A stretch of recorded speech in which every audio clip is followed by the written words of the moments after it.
السلام علیکم ورحمۃ اللہ وبرکاتہ۔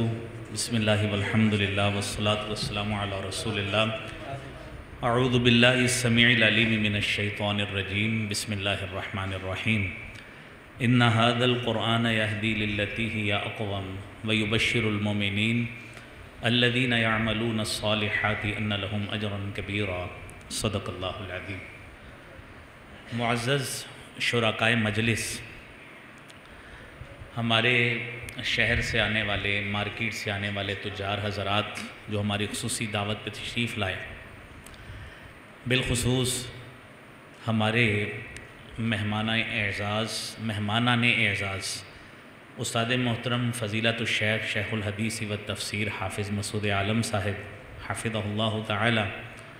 فضیلت الشیخ مولانا عبدالحی انصاری صاحب حفظہ اللہ تعالی، میں شیخ صاحب سے ملتمس ہوں کہ وہ آگے تشریف لے آئیں۔ ان کی مختصر گفتگو ہے اور ان کے بعد شیخ صاحب استاد محترم نصیحت فرمائیں گے اور دعا فرمائیں گے۔ مولانا عبدالحی انصاری صاحب، حافظ عبدالرحمن صاحب سے گزارش ہے ان کو آگے تشریف لے آئیں۔ ہم اتنی دیر کیمرہ بند کروا دیں گے انشاءاللہ۔ مدثر صاحب جب مولانا تشریف لائیں آپ نے کیمرہ بند کر دینا ہے۔ میں ادارے کا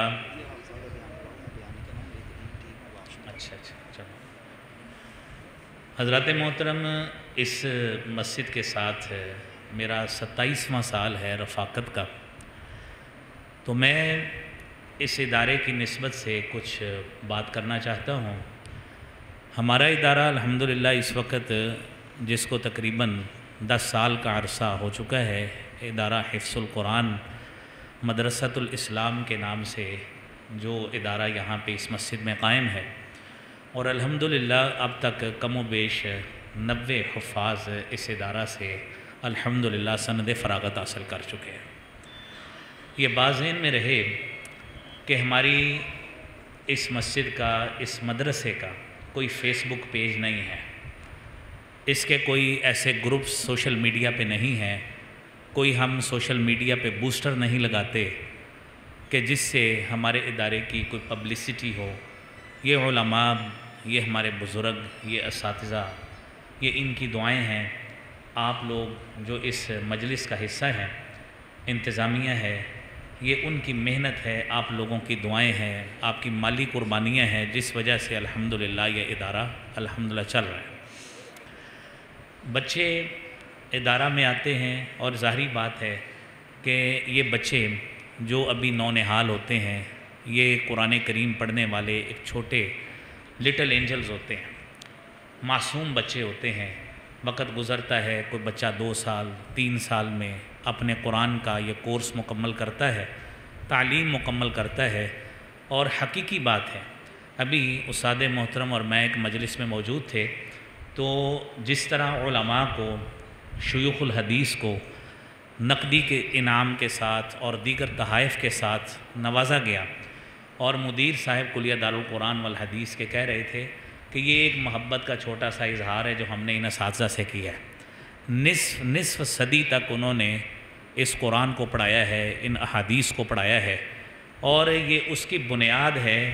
آگے مدارس میں جانے کی جو بچہ یہاں پہ حفظ کرتا ہے۔ اور مجھے قوی امید ہے کہ جو بچے آج یہاں پہ حفظ کر رہے ہیں،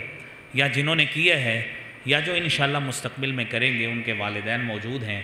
بلکہ جتنے ہمارے مہمانان موجود ہیں، ظاہری بات ہے ہر شخص کے دل میں یہ تمام موجود ہوتی ہے کہ یہ اتنا اعزاز، اتنی عزت، اتنی تکریم اور اتنا عزت والا ماحول اس ایک بچے کو ملتا ہے کہ جس نے قرآن کریم کو اپنے سینے میں محفوظ کرنے کی سعادت حاصل کی ہے۔ تو وہ کیسا لمحہ ہوگا جب اللہ رب العالمین کی طرف سے اس حافظ قرآن کو کہا جائے گا کہ اقرأ ورتقی ورتل کما کنت ترتل فی الدنیا، کہ آپ پڑھتے جائیے اور جنت کی منازل کو طے کرتے جائیے۔ ان منزلک آخر آیت کنت تقرؤها، اور آپ کی منزل اس آخری آیت پہ ہوگی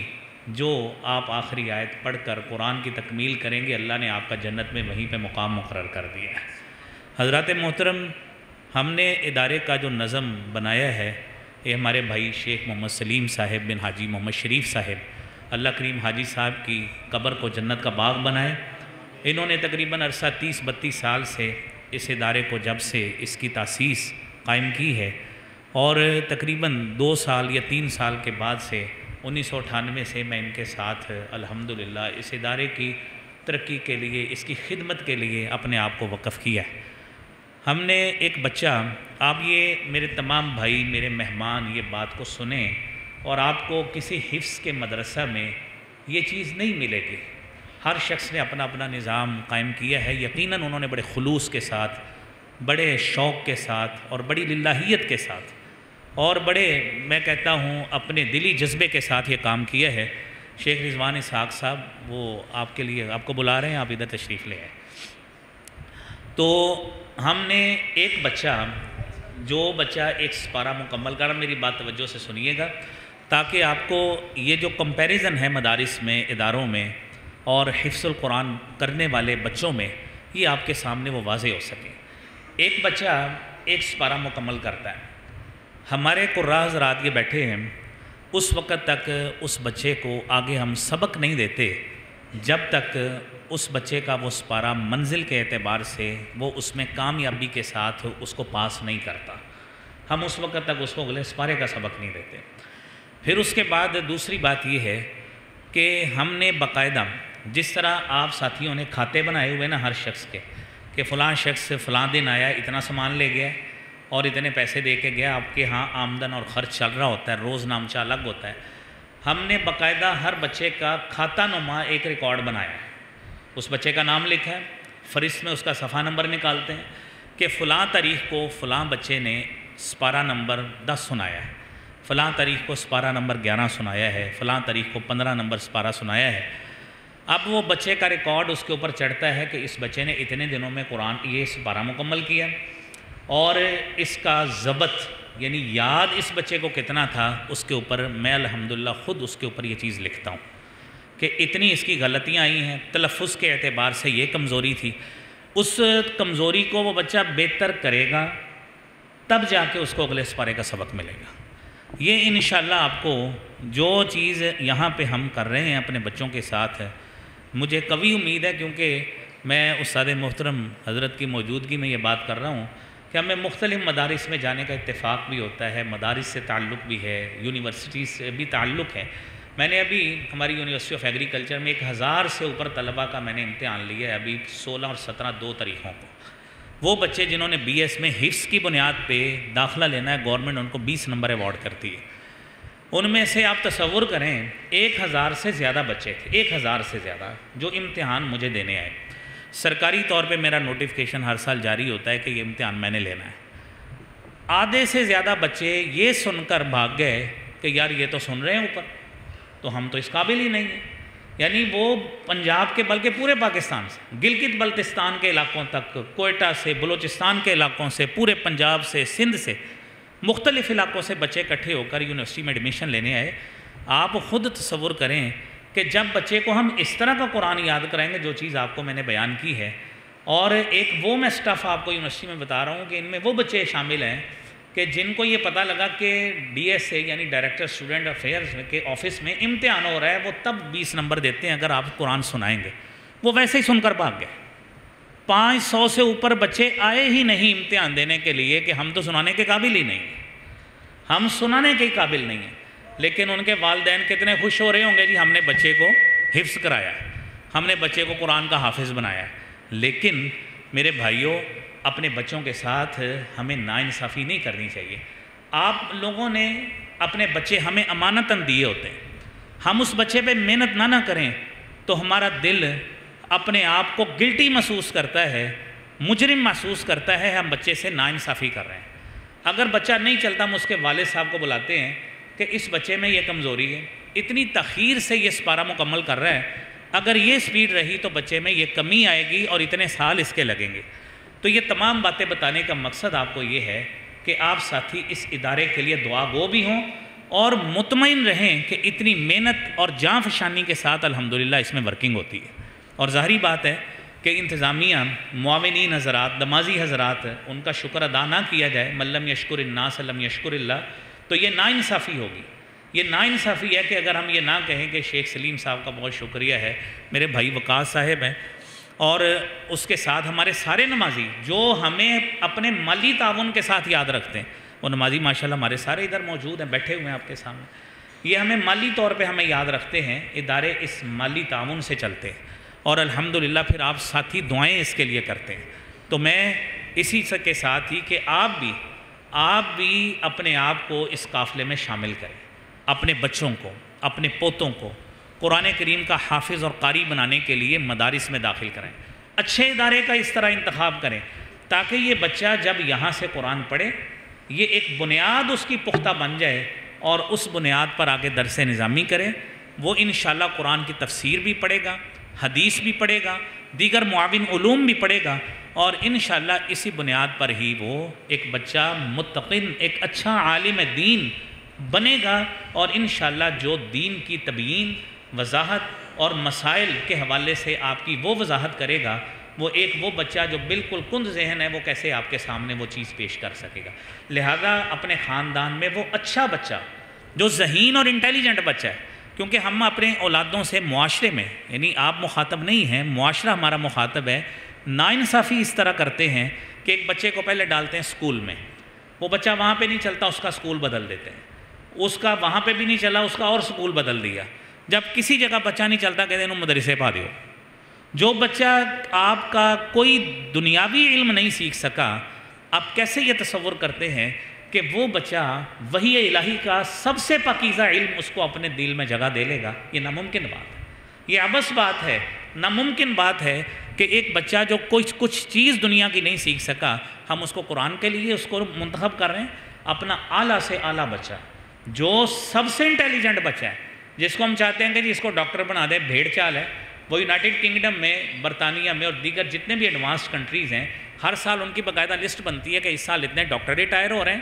اتنے انجینئر ریٹائر ہو رہے ہیں، اتنے فلاں محکمے سے لوگ ریٹائر ہو رہے ہیں، اور اب جو نیا سٹف آ رہا ہے ہم نے اس میں اتنے ڈاکٹر بنانے ہیں، اتنے انجینئر بنانے ہیں، اتنے ہم نے بیوروکریٹ بنانے ہیں۔ ہماری تو بھیڑ چال ہے کہ ایک بچے کا 80% نمبر آتے ہیں وہ بھی کہتا ہے میں نے ڈاکٹر بننا ہے،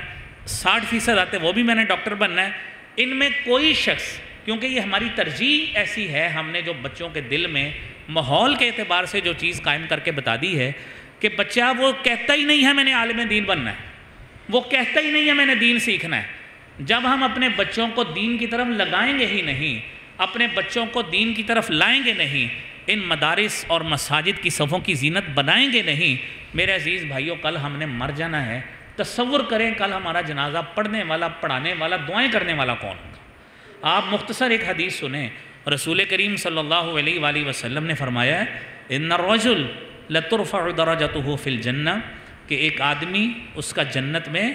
وقار اور درجہ بلند کیا جائے گا، اور وہ حیران ہو کے پوچھے گا انا لی ھذا، کہ میرے لیے یہ کیسے ممکن ہوا؟ اللہ کی طرف سے فرشتے اس کو جواب دیں گے باستغفار ولدک لک، کہ تیری اولاد نے تیرے لیے دنیا میں استغفار کیا ہے، اس استغفار کی وجہ سے اللہ نے جنت میں تیرا درجہ بلند کر دیا۔ میرے بھائیوں ہم خود اپنے آپ سے پوچھیں، ہمیں کسی کو مخاطب کرنے کی ضرورت نہیں ہے، ہم کسی بچے کو قرآن بھی نہ پڑھائیں، اس کو مسجد میں صفوں کی زینت بھی نہ بنائیں، نہ اس کو نمازی بنائیں، نہ اس کو دین سکھائیں، کل مرنے کے بعد وہ ہمارے لیے دعا کیا، اس کو جنازہ بھی نہیں پڑھنا آئے گا، اپنے باپ کا جنازہ کیسے پڑھتے ہیں؟ اس کو یہ بھی نہیں پتہ ہوگا کہ اپنے باپ کو مرنے کے بعد اس کا کرنا کیا ہے۔ وہ بندے ڈھونڈے گا کہ کفن کیسے دیتے ہیں، اس کو نہلاتے کیسے ہیں، وہ بھی بندہ ڈھونڈو جو نہلائے گا، وہ بھی ڈھونڈو جو اس کو کفنائے گا، وہ بھی ڈھونڈو جو اس کا جنازہ پڑھائے گا، وہ بھی بندہ ڈھونڈو جو اس کو قبر میں اتارے گا، ہمیں کسی چیز کا پتہ نہیں۔ اور مرنے کے بعد جب قبر پہ مٹی ڈل جائے گی پھر اس بچے کو کبھی بھی نہیں پتہ ہوگا کہ اب اس قبر کیا کرنا ہے۔ لہذا میرے بھائیوں اپنی آخرت کو بہتر بنانے کے لیے، اپنی قبر کو جنت کا باغ بنانے کے لیے، اور اپنی اولاد کو بہترین صدقہ جاریہ بنانے کے لیے میرے بھائیوں ان اداروں کا انتخاب کیجیے۔ اپنا ایک ایک بچہ ان اداروں میں منتخب کریں کہ بچے آ کے قرآن یہاں پہ پڑھیں، حفظ القرآن کریں، اچھے طریقے سے حفظ کریں، انشاءاللہ یہ بچہ دنیا میں بھی اور آخرت میں بھی انشاءاللہ آپ کا وارث ہوگا۔ میں انہی الفاظ کے ساتھ اپنے استاد محترم فضیلت الشیخ حافظ مسعود عالم حافظہ اللہ تعالیٰ سے ریکویسٹ کروں گا کہ وہ اپنے نصیحتوں سے ہمیں نوازیں۔ اس سے پہلے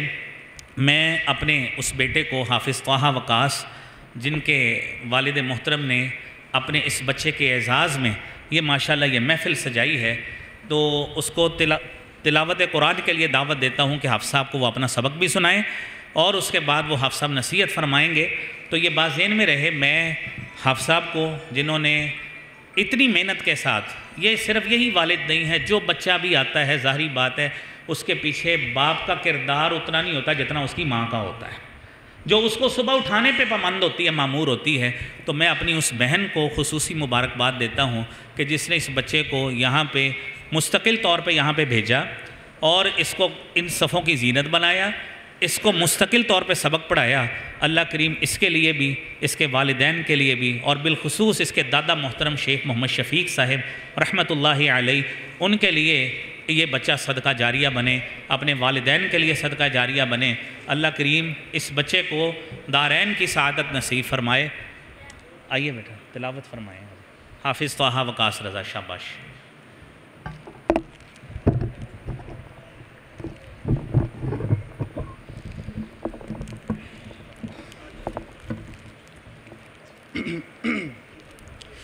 أعوذ بالله من الشيطان الرجيم بسم الله الرحمن الرحيم صبغة الله ومن أحسن من الله صبغة ونحن له عابدون قل أتحاجوننا في الله وهو ربنا وربكم ولنا أعمالنا ولكم أعمالكم ونحن له مخلصون أم تقولون إن إبراهيم وإسماعيل وإسحاق ويعقوب والأسباط كانوا هودا أو نصارى قل أأنتم أعلم أم الله ومن أظلم ممن كتم شهادة عنده من الله وما الله بغافل عما تعملون تلك أمة قد خلت لها ما كسبت ولكم ما كسبتم ولا تسألون عما كانوا يعملون صدق الله العظيم۔ ماشاءاللہ چمی موبائل جاگی جائے اب میرے لو انعام پڑھو جی، ماشاءاللہ جی، چلو جی ماشاءاللہ لاؤ ساڑھے ٹبر جو بھی ماشاءاللہ حافظ قرآن جام پہنے اللہ نے بڑھا دینا، ماشاءاللہ بہت بہت مبارک۔ میں نام اپنے ساتھیوں کے بھول گیا، حاجی شیخ شمس الحق صاحب، حاجی محمد اسلم صاحب، حاجی عبدالوحید صاحب، حاجی محمد آصف صاحب، حاجی محمد امین صاحب، اور ان کے ساتھ حاجی امین گجرانوالہ والے حاجی امین صدیق صاحب۔ تو ان تمام بزرگ، یہ ہمارے دوست، یہ ہمارے رفقا، اور ان کے ساتھ دیگر معاونین جو یہاں پہ موجود نہیں ہیں، میں ان سب کا شکر گزار ہوں جنہوں نے ہمیشہ اس ادارے کے لیے، اس مسجد کے لیے، اس مدرسے کے لیے الحمدللہ بڑی محنت کی اور اپنی انرجیز اس میں لگائیں۔ اللہ کریم ان کی کاوشوں کو قبول فرمائے۔